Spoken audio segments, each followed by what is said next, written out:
Estamos aqui hoje para falarmos um pouquinho sobre uma dúvida que mães e pais procuram muito a gente para poder saber como lidar com as crianças por estarem muito tempo nas telas, nos joguinhos, nos videogames, na televisão.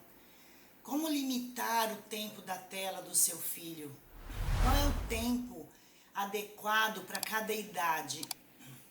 Como que está sendo desenvolvido o cognitivo dessas crianças em relação a nós, por exemplo, ou em relação às crianças de 20, 25 anos atrás? O que seria o game disorder? E aí? Como pais, quais as atitudes que nós precisamos ter para controlar o excesso, o uso excessivo de telas para o meu filho? Antes de mais nada, curta o nosso canal. Temos também a nossa página no Instagram. Se você puder compartilhar para que outros pais também possam ser alcançados com esse vídeo, também possam ser ajudados, eu agradeço a sua atenção.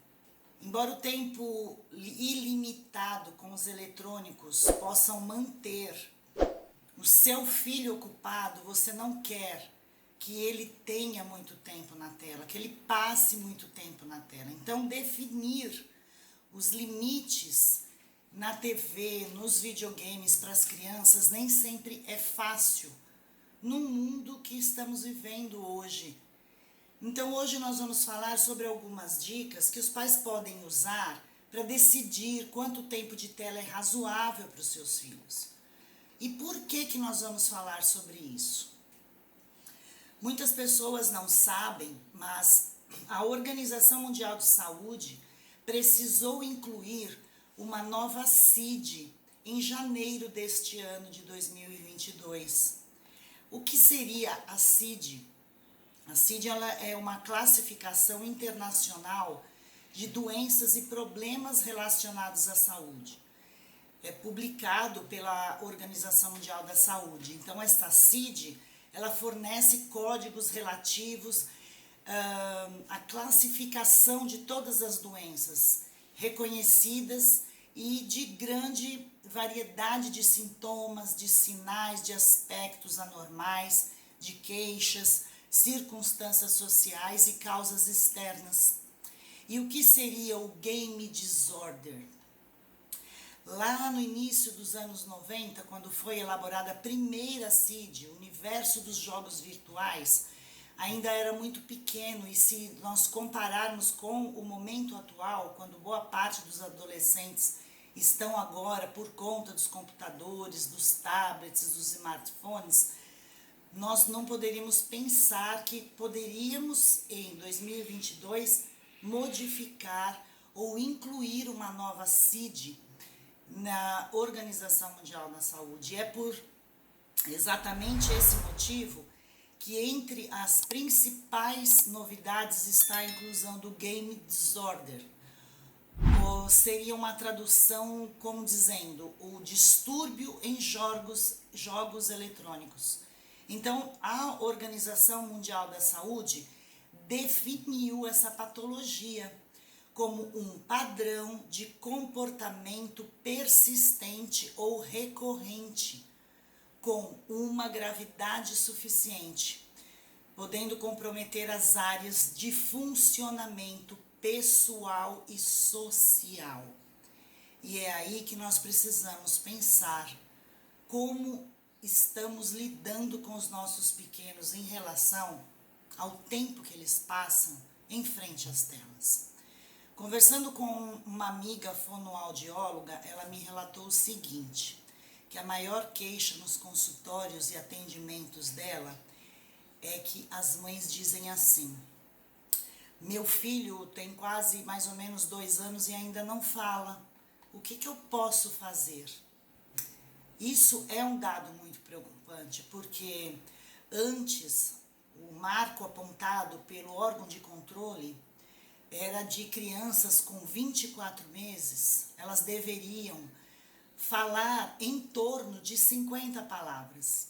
E agora houve uma revisão nesse número de 50 palavras, que deveria ser em média conhecida pelas crianças, em torno mais ou menos de 24 meses. Dessas 50 palavras, eles estão agora tentando colocar 30 palavras. É uma redução de expectativa de 6 meses, se a gente parar para pensar. E a mudança na régua, ela causou uma polêmica entre os especialistas, porque nós não podemos ignorar que, por ser atrelado ao governo, por se tratar de um estudo de revisão, em que várias decisões são baseadas em opiniões de especialistas e não exatamente em evidências científicas, podem haver alguns vieses de interesses. E o que isso significa para nós, enquanto estamos cuidando das nossas crianças? O que faz nós pensarmos que introduzir uma nova CID na Organização Mundial de Saúde vai mudar para nós, porque nós precisamos estar atentos a isso mesmo. O que faz a gente pensar que um ambiente rico em linguagem é vital para estimular a fala da criança, para estimular a aprendizagem, o desenvolvimento cognitivo, o desenvolvimento socioemocional das crianças.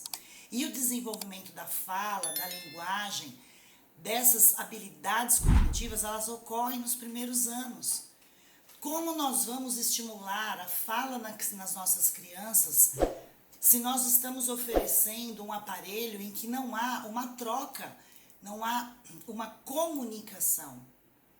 Então, para estimular a fala das crianças, elas precisam estar em ambientes ricos em linguagem, em conversas, em leituras, em música e numa interação social, porque a fala é a base da comunicação e ela vai propiciar para um ambiente em casa que vai favorecer o desenvolvimento de tudo isso. Então, desde bebê, desde conversar com as crianças quando bebês, até jogos de quebra-cabeça, são maneiras simples de nós interagirmos com as crianças. E, além de tudo, isso tudo vai estar muito permeado pelo afeto, aquela troca de olhares, que vai favorecer o desenvolvimento em todos os aspectos das crianças. E quais seriam as consequências desse uso excessivo na tela das crianças, para as crianças? Bom, começando pelo cérebro, o cérebro ele tem uma grande quantidade de liberação de dopamina, que é uma substância química do cérebro, que o papel principal dela está ligado ao desejo do indivíduo. E quanto ao tempo? Quanto mais tempo nós ficamos ligados às telas, mais desejo isso provoca, podendo também trazer vícios. O vício da tela, ele gera, entre outros problemas de ansiedade, distúrbios do sono, insônia, aquele sono que tem despertar frequentes, gera agressividade, gera compulsão, gera impulsividade. E o que isso está refletindo na escola das crianças? Então, dependendo da faixa etária, pode comprometer o processo, até mesmo o processo de alfabetização. E mais tarde, com certeza, o desempenho escolar. O órgão de pediatria, eles recomendam as crianças até 2 anos não devem usar telas. As crianças de 2 a 5 anos, eles preconizam que no máximo 1 hora por dia, com intervalo e supervisão dos pais. As crianças de 6 a 10 anos, elas devem passar no máximo 2 horas por dia nas telas. Isso com intervalo. E as crianças de 11 a 18 anos, no máximo 3 horas por dia. E isso também com intervalo. Então, como nós vamos ajudar as cuidadores, as pessoas que estão próximas às crianças, através desse vídeo? Em primeiro lugar, nós que estamos próximos a essas crianças, precisamos ser o modelo de uso eletrônico saudável. Então, os pais precisam ser o modelo do uso da tela para os seus filhos.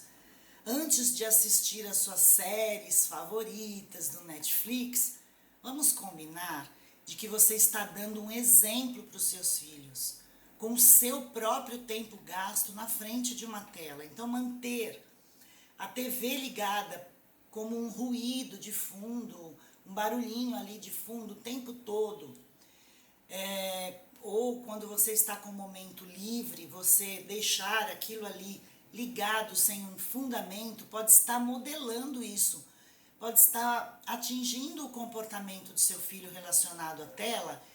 E aí, o que você vai esperar do seu filho, se aquilo que você não preconiza, não tem como a gente exigir de uma criança? Outro ponto principal é que os pais, eles precisam se educar eletronicamente, porque as crianças de hoje, elas estão ultra mega high-techs, né? A maioria delas sabe mais mexer nos eletrônicos do que nós adultos. Então, os pais, eles precisam sim se manter atualizados sobre os aplicativos, sobre os jogos, sobre as plataformas de mídia social e as tendências que estão surgindo, porque essas modificações, elas acontecem a todo momento. Então, por exemplo, você não pode ensinar o seu filho sobre os riscos da mídia social, a menos que você entenda os perigos que tem. Então, da mesma forma, você não vai poder impedir eles de consumir um certo tipo de mídia, como videogames violentos. E se você não entender como essas formas de mídia são classificadas, isso nós precisamos estar a tempo a todo momento. Outra dica, crie zonas livres de tecnologia. Então, é o seguinte, estabeleça para vocês, na sua casa, zonas em que a sua casa não seja permitido usar esse tipo de aparelho. Seja um telefone celular, videogame portátil, laptop. Então, estabeleça um local, a cozinha onde vocês se alimentam, a sala de jantar, para que vocês possam manter essa refeição reservada e conversas entre família. Outra dica, separe um tempo para você, pai, mãe, cuidadores das crianças se desconectarem. Então, reserve um momento para sua família para se desconectar desses dispositivos tecnológicos.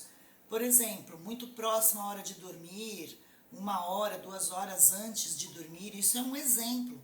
Porque 2 horas antes do sono, estabelece, não se mexe em videogame, em computador, em tablet, porque as ondas cerebrais, elas precisam baixar para o seu organismo, para a sua mente, para o seu cérebro entender que ele precisa fabricar a melatonina natural para que o seu sono seja reparador. Então, quando todos concordam em deixar de lado os seus dispositivos, isso dá à sua família a oportunidade de vocês passarem um tempo mais juntos. E esse tempo juntos é um tempo de qualidade, que isso nós precisamos parar para pensar. Existem ferramentas que você pode usar para proteger os seus filhos de acessar conteúdo explícito na internet e na TV. Isso nós precisamos estar atento. A maioria dos navegadores da web, as TVs, elas possuem controle dos pais, que você pode configurar para filtrar, bloquear esses conteúdos indesejados. Se seus filhos tiverem smartphones, também há configurações ou aplicativos integrativos que você pode baixar e que permitem que você crie filtros de conteúdo para que eles possam ver ou não. Muitos também permitem bloquear sites específicos, pesquisas da web e até palavras-chave. Então, nós precisamos estar realmente atentos a tudo isso. Explica para o seu filho por que você está limitando o tempo dele de tela. Se os seus filhos entenderem que você está limitando o tempo de tela da sua família, porque muito tempo gasto em telas tem desvantagem, é muito mais provável que eles sigam as regras que você definiu porque eles entenderam e não porque você impôs algo, porque você colocou como uma parte autoritária. Eu sou o pai, a mãe, eu estou mandando. Não é bem assim, né? Se os seus filhos apenas pensam que você está sendo malvado, aí realmente é que eles podem resistir ou quebrar as regras que você está tentando impor. Então, com base no que é apropriado para a idade do seu filho, explique por que videogames, programas de TVs e filmes violentos podem ser prejudiciais. Já fazendo dessa forma, vocês já vão estimulando e desenvolvendo nas crianças o senso crítico. O senso crítico é você poder olhar para algo e pensar nas duas nuances que aquilo tem. Não é o senso crítico de apenas criticar. E isso que nós precisamos desenvolver urgentemente em nossas crianças.